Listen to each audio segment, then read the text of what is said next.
Hello friends, তোমাদের সকলকে আমার চ্যানেলে স্বাগত। আজকে আমি খুব সহজভাবে ঘুগনি তৈরি করব। তার জন্য আমি মটর নিয়েছি এক বাটি।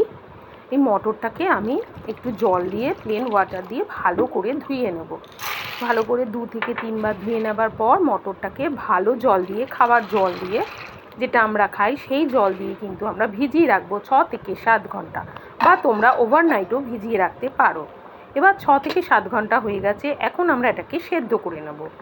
সেদ্ধ করার জন্য আমি প্রেশার কুকারের মধ্যে মটরগুলোকে দিয়ে দেবো, আর যেই বাটির মাপ করে মটর নিয়েছিলাম সেই বাটির 2 বাটি মতন জল দেব, আর নুন দেব, পরিমাণ মতো নুন দেব, আর হলুদ দেব 8 চামচ, দিয়ে অল্প একটু সর্ষের তেল দেব কয়েক ফোঁটা, দিয়ে আমরা প্রেশার কুকারের মুখটাকে বন্ধ করে 3টে সিটি দিয়ে নেব, দিয়ে রেখে দেব।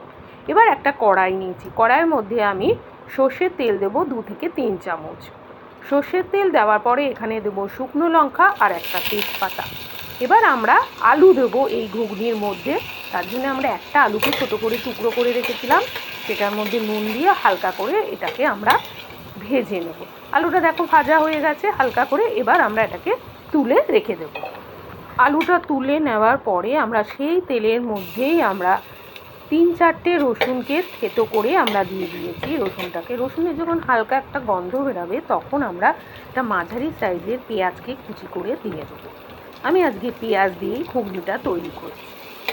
তারপর একটু হালকা নাড়াচাড়া করে নেব।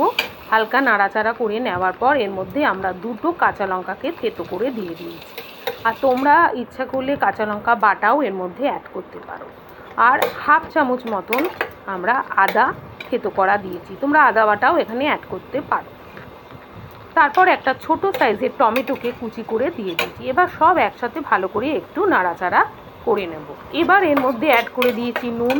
নুনটা দিয়েও নাড়াচাড়া করে নেওয়ার পর আমরা দেবো 1/2 চামচ হলুদের গুঁড়ো, 1/2 চামচ কাশ্মীরি লঙ্কার গুঁড়ো, কাশ্মীরি লঙ্কার গুঁড়োর রঙটা ভালো হওয়ার জন্য, আর জিরের গুঁড়ো 1/2 চামচ দেবো, আর ধনের গুঁড়ো 1/2 চামচের থেকে একটু বেশি দেবো। দিয়ে ভালো করে মশলাটাকে কষিয়ে নেব। মশলাটা যাতে পুড়ে না যায় তার জন্য গরম জল 2-3 চামচ দেবো, আর মশলাটাকে ভালো করে কিন্তু কষিয়ে নিতে হবে যাতে মশলার কাঁচা গন্ধ না থাকে। মশলাটা দেখো কষে গেছে। এখন আমরা আলুগুলোকে যে ভেজে রেখেছিলাম সেই আলুগুলোকে অ্যাড করে দেবো, দিয়ে আলুগুলোর সাথে মশলা আবার নাড়াচাড়া করে নেব। নাড়াচাড়া করে নেওয়ার পর আগে থেকে যে আমরা মটর সেদ্ধ করে রেখেছিলাম সেই মটরটাকে জল সমেতই কিন্তু আমরা এর মধ্যে অ্যাড করে দেবো। সমস্ত মটরগুলো যখন আমরা আলুর মশলার মধ্যে দিয়ে দেব তারপর কিন্তু ভালো করে নাড়াচাড়া করে নিতে হবে। মটর দেওয়ার পরে কিন্তু আমরা আর কোনো জল দেব না। মটরের যে জলটা ছিল সেদ্ধ করা সেটাই আমরা দেবো, কেননা ঘুগনি একটু ঘন ঘন থকথকে হলেই খেতে ভালো লাগে, খুব একটা পাতলা ঘুগনি ভালো লাগে না। এবার আমরা এর মধ্যে পরিমাণ মতন খুবই সামান্য একটু চিনি দিয়ে দেবো। তোমরা চিনি দিতেও পারো, নাও দিতে পারো। দেখো রেডি হয়ে গেছে আজকে ঘুগনি। এই ঘুগনি রেডি হয়ে যাওয়ার পর এর ওপর দিয়ে আমরা ধনে, জিরে, শুকনো লঙ্কা, তেজপাতা একটু ভেজে রেখেছিলাম সেই মশলাটা আমরা ওপর দিয়ে একটু ছড়িয়ে দেবো, তাতে কিন্তু টেস্টটা ভালো হয়। ঘুগনি আমাদের রেডি হয়ে গেছে। এই ঘুগনি কিন্তু খেতে অসাধারণ। ছোটোবেলায় আমরা অনেকেই হয়তো স্কুলের গেটে ঘুগনি খেতাম, মেলায় গিয়ে ঘুগনি খেতাম। এখনও আমরা অনেকেই মেলায় গিয়ে সবার আগে ঘুগনিটাই কিন্তু খাই। এই ঘুগনি খেতে কিন্তু অনেকেরই খুবই ভালো লাগে। তাহলে বাড়িতেই এরকমভাবে ঘুগনি তৈরি করে আমরা খেতে পারি।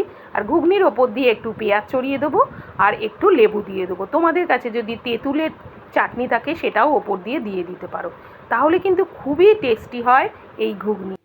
আজকের এই চটপটা ঘুগনির ভিডিওটা যদি তোমাদের ভালো লাগে একটা লাইক করো। তোমাদের সাথে আমার দেখা হবে নেক্সট কোনো ভিডিওতে। বাই।